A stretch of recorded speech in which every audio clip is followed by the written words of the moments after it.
दोस्तों, आपने भूत प्रेतों की कहानी बहुत सुनी होगी। आज की कहानी आपको जो मैं सुनाने जा रहा हूँ एक गांव की है, जिस गांव में एक कंपनी के मैनेजर पहुँचते हैं, कहते हैं ये आपके पति कहाँ हैं, उनकी जो है सैलरी है।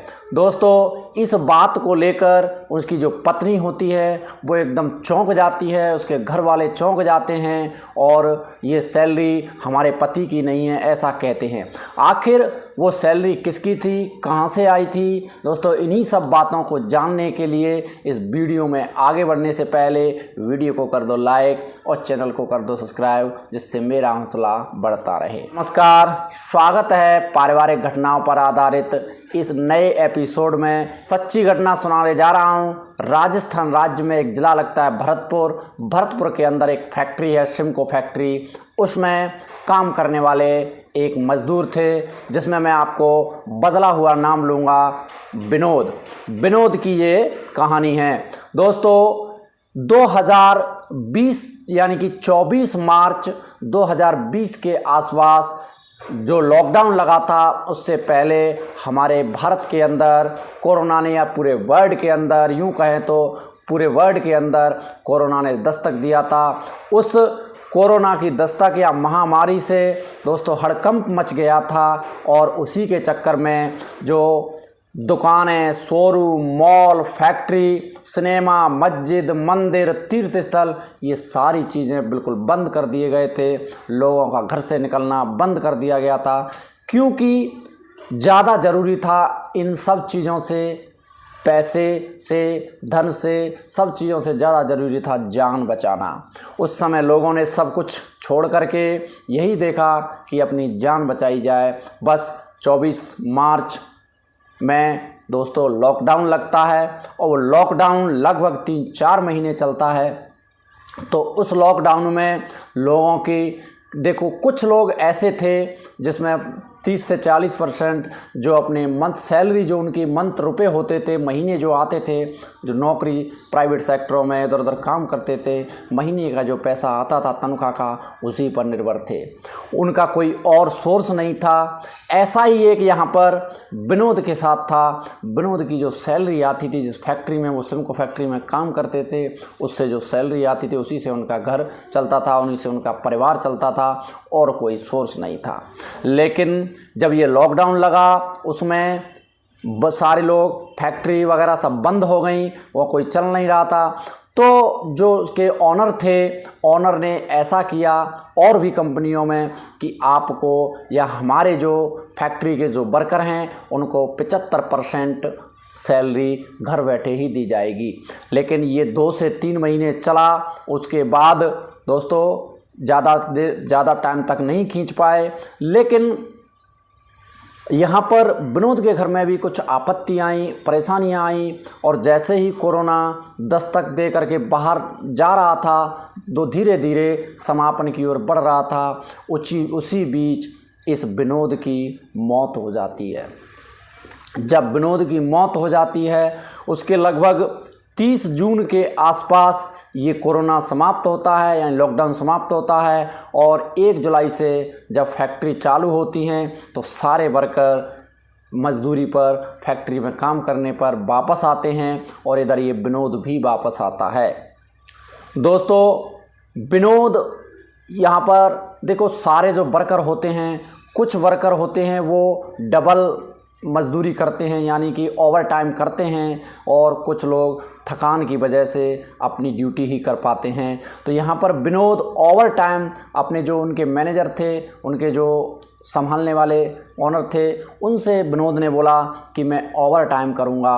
और फैक्ट्री में इतना काम था, क्योंकि 3-4 महीने से फैक्ट्री बंद थी, तो जब दोबारा से शुरू हुई तो काम बहुत ज़्यादा पेंडिंग पड़ा था। तो इधर कंपनी की भी ज़रूरत थी कि ओवर टाइम हो, और ये अकेला शख्स विनोद ऐसा था कि लॉकडाउन के बाद आने के बाद ये ओवर टाइम भी करता रहा। लगभग 1 महीना इस विनोद को काम करते करते निकल गया। 1 महीने के बाद एक रोज़, यानी कि 2-3 तारीख को, जब एक गार्ड, विनोद अकेले नाइट ड्यूटी कर रहे थे, गार्ड अचानक से राउंड पर जाते हैं फैक्ट्री के अंदर, तो वहाँ पर देखते हैं कि विनोद एक कुर्सी पर बैठा हुआ है, दो डबल कुर्सी लगा के और उस पर लेटा हुआ है। लेकिन जो विनोद था वो भारी भरकम बहुत तगड़ा विनोद लग रहा था। जो गार्ड होता है वो डर जाता है। गार्ड वापस आता है, बाहर आके जो थे उनसे कहता है गार्डों से कि वहाँ विनोद था, वो बहुत भयानक लग रहा था, ऐसा अजीब लग रहा था। तो फिर इधर से ये और जो यहाँ पे गार्ड होते हैं, 2-4 गार्ड जब मिलकर के जाते हैं अंदर, देखते हैं कि वहाँ पर विनोद ही लेटा हुआ है, तो वो कहते हैं कि आपको कोई गलतफहमी हुई है, ये तो विनोद ही है। लेकिन वो गार्ड कहता है कि नहीं, यहाँ पर कुछ बात है, ये विनोद कैसे बदल गया ये मेरी समझ में नहीं आ रहा। जब बात ऑनर पे पहुँचती है, सारे वर्करों पे पहुँचती है दूसरे दिन, और सारे वर्करों में चर्चा होती है, तो सारे वर्कर कहते हैं कि समझ नहीं आ रहा विनोद का रवैया जो लॉकडाउन से पहले था वो वाकई में बहुत हंसमुख व्यक्ति था, बहुत अच्छा व्यक्ति था, सबको हंसाता रहता था। लेकिन जब लॉकडाउन के बाद वो आया है तो उसका कुछ रवैया बदला हुआ सा लग रहा है। यानी कि वो बिल्कुल शांत सा रहता है और कुछ अकेला सा महसूस करता, अकेला सा रहता है, गुमसुद रहता है, परेशान सा रहता है। लेकिन लोगों को लगा था वहाँ और वर्करों को लगा था कि शायद ये जो लॉकडाउन लगा है इसकी वजह से लोगों को काफ़ी परेशानी हुई है, काफ़ी परेशानियों का सामना करना पड़ा है, क्योंकि उनके खर्चे, उनके परेशानियाँ, किसी को बीमारी परेशानी, खर्चे ज़्यादा हो गए थे, इधर उधर से लिए हैं, कंपनी ने कम पैसा दिया है, इधर उधर से रिश्तेदारों से लिए हुए, तो मतलब काफ़ी परेशानियों का सामना हो सकता है उसने किया हो। इस वजह से तो उन्होंने सोचा कि कुछ स्ट्रेस या एक्साइटेशन की वजह से विनोद ऐसा हो सकता है। और उसके बाद फिर 6-7 दिन निकलते हैं, यानी विनोद ने 1 जुलाई से 1 महीने यानी कि 6 अप्रैल 1 महीने 6 दिन काम किया था, 1 जुलाई से और 6 अप्रैल तक। 7 अप्रैल को तनख्वाह मिलती है, तो 7 अप्रैल को विनोद वहाँ से गायब हो गया था। 7 अप्रैल को ये ड्यूटी नहीं गया था और 7 अप्रैल से 14 अप्रैल तक विनोद का वेट किया गया मैनेजर कि शायद कहीं चला गया होगा या कोई परेशानी होगी, ये सोचते रहे। लेकिन जब 7 अप्रैल तक ये नहीं जाता है तो ऑनर या मैनेजर सोचते हैं कि यार कहीं कोई प्रॉब्लम है, विनोद के साथ कुछ घटना तो नहीं घट गई, कोई रास्ते में या किसी ने कुछ गलत तो नहीं कर दिया। जब उसकी सूचना ऑनर को दी जाती है 15 अप्रैल को, तो ऑनर उनको गाइड करते हैं, मैनेजर को बोलते हैं कि आप ये बगैर सूचना के, कोई सूचना दी थी क्या विनोद ने? उन्होंने कहा कोई सूचना नहीं दी है, तो आप ये लेटर लेके जाइए और उनकी तनख्वाह है वो लेकर के जाइए। ऐसा कभी, क्योंकि इससे पहले ऐसा कभी नहीं हुआ था कि विनोद ने कोई अपनी सैलरी का जो दिन रहता था उससे बाद सैलरी ली हो। कि देखो, हर व्यक्ति को, हर वर्कर को ज़रूरत होती है पैसे की, और वो अपना टाइम से क्या पहले भी एडवांस ले लेते हैं। तो यहाँ पर लगभग 7 से 8 दिन निकल चुके थे, तो मैनेजर को भेजा। मैनेजर जब उनके घर पर जाते हैं तो वहाँ जाकर के उनका एक लड़का होता है और उनकी पत्नी होती है। पत्नी से जाकर पूछते हैं मैनेजर, पहुँचते हैं, बिठालते हैं, पूछते हैं कि क्यों, ये विनोद कहाँ पर है? तो पहले तो पत्नी कोई जवाब नहीं देती, लेकिन फिर जब दोबारा मैनेजर पूछते हैं कि विनोद हमारे यहाँ ड्यूटी पर नहीं आए हैं 7 तारीख से, आखिर विनोद कहाँ गए हैं? पत्नी बड़ी परेशान होती है और रोती हुई कहती है कि सर जी, आप क्यों मुझसे आनंद ले रहे हैं? पत्नी परेशान और रोती हुई कहती है कि सर, अब विनोद कहाँ हैं? आप क्यों ऐसा बोल रहे हैं? विनोद को तो, कि कहाँ गए विनोद, कहाँ पर हैं विनोद? तो कहती है कि विनोद यहाँ नहीं है इस दुनिया में, वो तो चले गए। कि कहाँ चले गए? कि विनोद तो 2 महीने पहले ही उनकी डेथ हो चुकी है, और वो हमें जब कोरोना दस्तक दे रहा था, उससे जब बाहर जा रहा था, कोरोना ख़त्म हो रहा था, उसी बीच हमारे विनोद जी चले गए, हमसे दूर हो गए। और इस तरीके से ये गांव वालों ने, क्योंकि उस समय तो छुआछूत का सिस्टम भी बंद हो गया था, थोड़ा कोरोना कम हो गया था, तो इस गांव वालों ने ही इसी गांव में विनोद का, हमारे पति का दाह संस्कार किया था।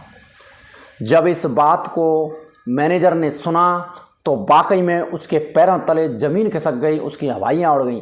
क्यों? मेजर राम सिंह कहते हैं कि ऐसा नहीं हो सकता, विनोद ने तो हमारे साथ 1 जुलाई से और 6 अप्रैल तक काम किया है, ऐसा कैसे हो सकता है, ऐसा नहीं हो सकता। तो लोग नहीं, आप गांव वालों से पूछ सकते हैं, आप सबसे पूछ सकते हैं कि विनोद इस दुनिया में नहीं है। तो इधर मैनेजर बहुत परेशान हो जाता है और अपनी जेब से एक लिफाफा निकालता है और उसकी बीवी को देते हुए कहता है कि ये विनोद की सैलरी है, देखिए, और ये जो है उन्होंने हमारे यहाँ 6 अप्रैल तक काम किया है और मैनेजर ऑनर ने मुझे खुद भेजा है ये सैलरी लेकर के, लिफाफा लेकर के कि आप जाइए, बगैर सूचना किए हुए विनोद आखिर कैसे रुक सकते हैं, जाइए उनका पता कीजिए और उनको सैलरी दे करके आइए। दोस्तों, पत्नी जब उस लिफाफे को लेती है, खोलती है, देखती है तो उसमें 50,000 रुपये होते हैं, क्योंकि वैसे कुल मिला के उसकी जो सैलरी थी वो लगभग 35,000 के आसपास थी, लेकिन वो जिसने ओवर टाइम जो किया था उसको जोड़ के और जो सैलरी होती है वो लगभग 50-55,000 रुपये होती है। दोस्तों, इसको देखते हुए जो उसकी पत्नी होती है वो रोने लग जाती है, बिलखने लग जाती है, कहती है कि जिंदा तो जिंदा, इन्होंने देखो मर कर के भी और ये पैसे भेजे हैं। भी एक रोज़ में रोते हुए कह रही थी कि अगर हमारी कोई इतनी सी मदद कर दे कि 40 से 50,000 रुपये हमें दे दे तो हम अपने लड़के के लिए, अपने लिए एक छोटी सी दुकान डाल लें घर के बाहर, जिससे हमारा गुजारा चल रहा होता रहेगा। और ये बात शायद हमारे पति विनोद ने सुन ली है, बस यही उन्होंने करके और दिया है। दोस्तों, वाकई में हैरान करने वाली बात है। उसके बाद जब मैनेजर वापस फैक्ट्री में पहुंचते हैं, सभी वर्करों को इसकी सूचना मिलती है और ऑनर को, कंपनी का जो होता है, उसकी सूचना मिलती है, तो सारे लोग इस बात को मानने के लिए तैयार नहीं थे कि शायद विनोद अब इस दुनिया में नहीं है। जो हमारे साथ जो काम कर रहा था 1-1.25 महीने से, वो शायद विनोद नहीं, उसकी आत्मा थी। लेकिन दोस्तों, ये बात सच थी कि विनोद नहीं, वो विनोद की आत्मा थी और विनोद की आत्मा ने जो बात 50,000 रुपये, 55,000 रुपये कमाए और अपनी पत्नी के वाक्यों को पूरा किया। वाकई में ये बात ये सबके दिल को छू गई और सबको हैरान करके रख दिया। दोस्तों, ये रही कहानी। कैसी लगी आपको? अगर कहानी अच्छी लगी हो तो एक प्यारा सा लाइक व कमेंट ज़रूर कर देना और विनोद के लिए और विनोद की पत्नी के लिए एक छोटा सा कमेंट ज़रूर करना।